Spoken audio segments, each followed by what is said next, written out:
All India post graduate entrance എക്സാമിനേഷന് വേണ്ടിയിട്ടുള്ള കുറച്ച് പ്രീവിയസ് ഇയർ ക്വസ്റ്റ്യൻസ് ആണ് ഇന്നത്തെ വീഡിയോയിൽ ഡിസ്കസ് ചെയ്യുന്നത്. അപ്പോൾ ഇതൊരു പർട്ടിക്കുലർ ഓർഗനെയോ സിസ്റ്റത്തിനെയോ ഡിപ്പെൻഡ് ചെയ്തിട്ടല്ല, മിക്സ്ഡ് ആയിട്ടുള്ള ക്വസ്റ്റ്യൻസ് ആണ് ഇവിടെ പറഞ്ഞിരിക്കുന്നത്. അനാട്ടമിയിൽ നിന്ന് ക്വസ്റ്റ്യൻസ് വരാം, പ്രാക്ടീസ് ഓഫ് മെഡിസിനിൽ നിന്ന് ക്വസ്റ്റ്യൻസ് വരാം, അങ്ങനെ കമ്പൈൻഡ് ആയിട്ടുള്ളൊരു പാറ്റേൺ ആണ് ഇവിടെ ഉള്ളത്. അപ്പോൾ ഫസ്റ്റ് ക്വസ്റ്റ്യൻ നോക്കാം. Most common site of carcinoma breast. Options: lower inner quadrant, upper inner quadrant, upper outer quadrant, nipple. അപ്പോൾ ഇതിൻ്റെ ആൻസർ എന്ന് പറഞ്ഞാൽ അപ്പർ ഔട്ടർ ക്വാഡ്രൻ്റ് ആണ്. കാരണം അവിടാണ് ഏറ്റവും കൂടുതൽ ഗ്ലാൻഡുലാർ ടിഷ്യൂ കാണുന്നത്. അതുകൊണ്ടാണ് ഏറ്റവും കോമൺ ആയിട്ടുള്ള സൈറ്റായിട്ട് പറയുന്നത്. സെക്കൻഡ് മോസ്റ്റ് കോമൺ സൈറ്റ് എന്ന് പറഞ്ഞാൽ അപ്പർ ഇന്നർ ക്വാഡ്രൻ്റ് ആണ് വരുന്നത്.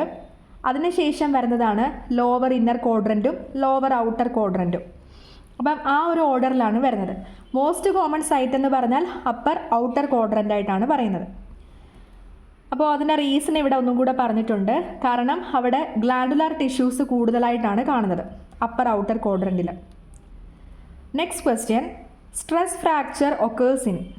Options: fifth metatarsal bone, fourth metacarpal bone, second metatarsal bone, second metacarpal bone. ഇതിൻ്റെ ആൻസറായിട്ട് വരുന്നത് ഓപ്ഷൻ സി ആണ്, സെക്കൻഡ് മെറ്റാടാർസൽ ബോൺ. അപ്പോൾ നമ്മുടെ കാലിലുള്ള സെക്കൻഡ് മെറ്റാടാർസൽ ബോണിലാണ് സ്ട്രെസ് ഫ്രാക്ചർ ഉണ്ടാവുന്നത്.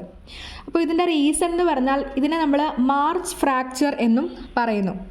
കാരണം കണ്ടിന്യൂസ് ആയിട്ടുള്ള മാർച്ച് പാസ്റ്റിനൊക്കെ ശേഷം ഉണ്ടാകുന്നൊരു സ്ട്രെസ് ഇഞ്ചുറിയാണ് ഈ പറഞ്ഞിരിക്കുന്ന ഫ്രാക്ചർ. അത് മോസ്റ്റ് കോമൺലി അഫക്റ്റ് ചെയ്യുന്നത് സെക്കൻഡ് മെറ്റാടാർസൽ ബോണിനെയാണ്. ഇനി ഇതുമായിട്ട് റിലേറ്റഡ് ആയിട്ടുള്ള, അതായത് ഈ ഒരു ഫ്രാക്ചേഴ്സായിട്ട് റിലേറ്റഡ് ആയിട്ടുള്ള കുറച്ച് അഡീഷണൽ പോയിൻറ്റ്സും കൂടെ നമ്മളിവിടെ ഡിസ്കസ് ചെയ്യുന്നുണ്ട്. അപ്പോൾ ഫസ്റ്റ് പോയിൻറ്റ്, ബെന്നറ്റ്സ് ഫ്രാക്ചർ.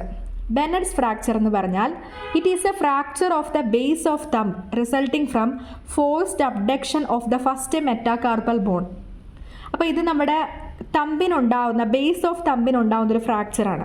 അത് ഉണ്ടാവാനുള്ള റീസൺ എന്ന് പറഞ്ഞാൽ ഫസ്റ്റ് മെറ്റാകാർപ്പൽ ബോണിനുണ്ടാവുന്ന ഒരു ഫോഴ്സ്ഡ് അബ്ഡക്ഷൻ, അതിൻ്റെ ഫലമായിട്ടുണ്ടാവുന്നതാണ് ബെന്നറ്റ്സ് ഫ്രാക്ചർ. ഇനി സെക്കൻഡ് ടൈപ്പ് ഓഫ് ഫ്രാക്ചറാണ്, അതൊരു കമ്പാരിസൺ പോലാണ് പറയുന്നത്. കോളീസ് ഫ്രാക്ചർ വേഴ്സസ് സ്മിത്ത് ഫ്രാക്ചർ. അപ്പോൾ ഫസ്റ്റ് നോക്കാം കോളീസ് ഫ്രാക്ചർ. ഇതെന്ന് പറഞ്ഞാൽ നമ്മൾ ഔട്ട് സ്ട്രെച്ച്ഡ് ഹാൻഡിൽ, ആ ഒരു ഫിഗറിൽ നോക്കുമ്പോൾ തന്നെ മനസ്സിലാവും, ഔട്ട്വേർഡായിട്ട് കോളീസ് ഫ്രാക്ചറിൻ്റെ ഫിഗറിൽ കൊടുത്തിട്ടുണ്ട്. ഔട്ട്വേർഡായിട്ടാണ് ആ ഒരു സ്ട്രെച്ച് ചെയ്യുന്നത് ഹാൻഡ്സ്. ഔട്ട് സ്ട്രെച്ച്ഡ് ഹാൻഡ്സിൽ നമ്മൾ വീഴുമ്പോൾ ഉണ്ടാകുന്നൊരു ഫ്രാക്ചറാണ് കോളീസ് ഫ്രാക്ചർ എന്ന് പറയുന്നത്.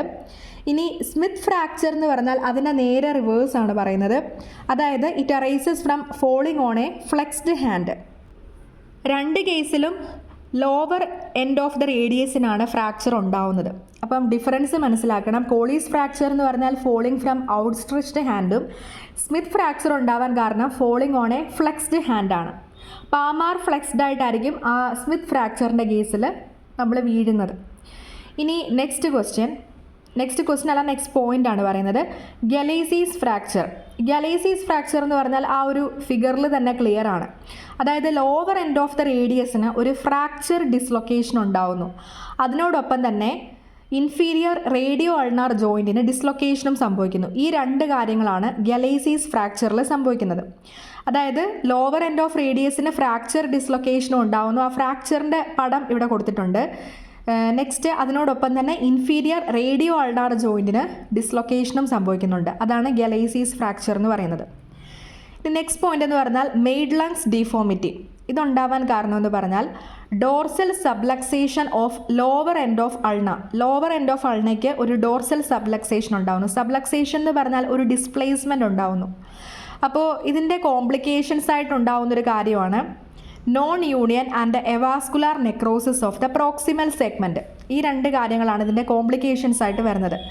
അപ്പോൾ ഇവിടെ നോട്ട് ചെയ്യേണ്ട ഒരു പോയിന്റ് എന്ന് പറഞ്ഞാൽ അൾനയുടെ ആ ഒരു പൊസിഷനോടൊപ്പം തന്നെ റേഡിയസ് ഗ്രോ ചെയ്യുന്നില്ല. അതിൻ്റെ ഫലമായിട്ട് അൾന ഔട്ട് ഓഫ് പൊസിഷനായിട്ട് മാറുന്നു. അതിന് സബ്ലക്സേഷൻ അല്ലെങ്കിൽ ഡിസ്പ്ലേസ്മെൻറ്റ് ഉണ്ടാവുന്നു. അതാണ് ഈ ഒരു മെയ്ഡ് ലങ്സ് ഡിഫോമിറ്റിയിൽ കൂടെ ഉദ്ദേശിച്ചിരിക്കുന്നത്. ഇനി third question, Carey Coombs murmur is seen in. Option: severe mitral stenosis, acute rheumatic carditis, pure aortic regurgitation, severe pulmonary hypertension. അപ്പോൾ ക്യാരിക്കോംസ് മർമർ എവിടെയാണ് കാണുന്നതെന്നാണ് ചോദിച്ചിരിക്കുന്നത്. ഇതിൻ്റെ ആൻസർ വരുന്നത് ഓപ്ഷൻ ബി ആണ്. അക്യൂട്ട് റുമാറ്റിക് കാർഡൈറ്റീസിലാണ് ക്യാരിക്കോംസ് മർമർ കാണുന്നത്. അപ്പോൾ നമുക്ക് ഹാർട്ടിൻ്റെ മർമേഴ്സിനെ പറ്റി പറയുമ്പോൾ മിഡ് ഡയസ്റ്റോളിക് മർമേഴ്സും ഉണ്ട്, മിഡ് സിസ്റ്റോളിക് മർമേഴ്സും ഉണ്ട്.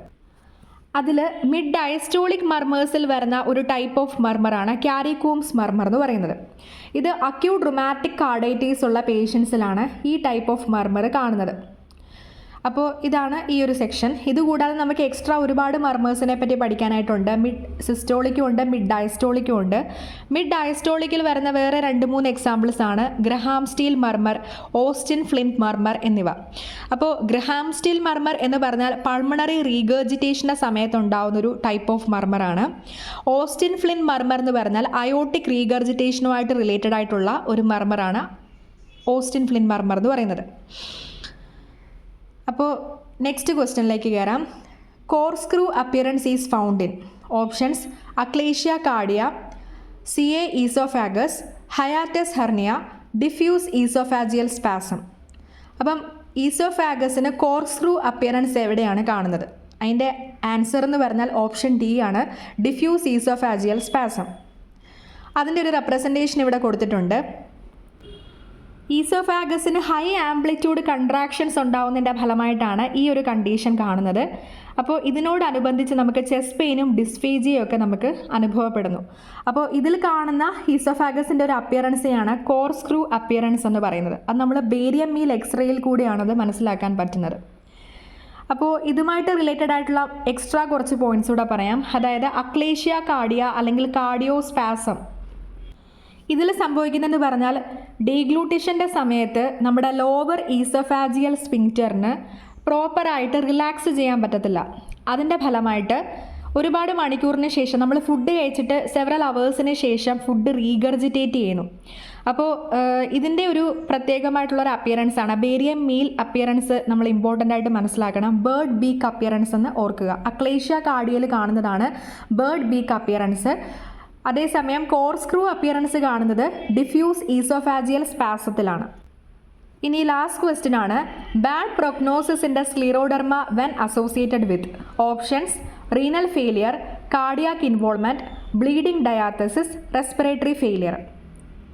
അതായത് സ്ക്ലീറോഡെർമ താഴെ പറഞ്ഞിരിക്കുന്ന ഏത് കണ്ടീഷൻസുമായിട്ട് ബന്ധപ്പെട്ട് വരുമ്പോഴാണ് നമ്മുടെ കണ്ടീഷൻ ബാഡ് പ്രൊഗ്നോസിസിലേക്ക് പോകുന്നത്? അതിൻ്റെ ആൻസർ വരുന്നത് ഓപ്ഷൻ എ ആണ്, റീനൽ ഫെയിലിയർ. അപ്പോൾ സ്ക്ലീറോഡെർമ അഥവാ സിസ്റ്റമിക് സ്ക്ലീറോസിസ് എന്ന് പറഞ്ഞാൽ അതൊരു ഗ്രൂപ്പ് ഓഫ് റെയർ ഡിസീസസ് ആണ്. മെയിനായിട്ടും ഇതുവഴി നമ്മുടെ സ്കിന്നിന് ഹാർഡനിങ്ങും ടൈറ്റനിങ്ങുമാണ് ഉണ്ടാവുന്നത്. അപ്പോൾ സ്കിന്നിനെ മാത്രം അഫക്റ്റ് ചെയ്യുന്ന ലോക്കലൈസ്ഡ് സ്ക്ലീറോഡെർമയെ വിളിക്കുന്ന മറ്റൊരു പേരാണ് മോർഫിയ. ഇനി സ്ക്ലീറോഡെർമ സ്കിന്നിനെ മാത്രമല്ല അഫക്റ്റ് ചെയ്യുന്നത്, അത് നമ്മുടെ ബ്ലഡ് വെസൽസിനെയും മറ്റ് ഇൻറ്റേർണൽ ഓർഗൻസിനെയും ഒക്കെ അഫക്റ്റ് ചെയ്യുന്നുണ്ട്. അപ്പോൾ ഇത് റീനൽ ഫെയിലിയറുമായിട്ട് അസോസിയേറ്റഡ് ആയിട്ട് കാണുമ്പോഴാണ് ബാഡ് പ്രൊഗ്നോസിസിലേക്ക് പോകുന്നത്. അപ്പോൾ അതാണ് ഇവിടുത്തെ ആൻസർ വരുന്നത്.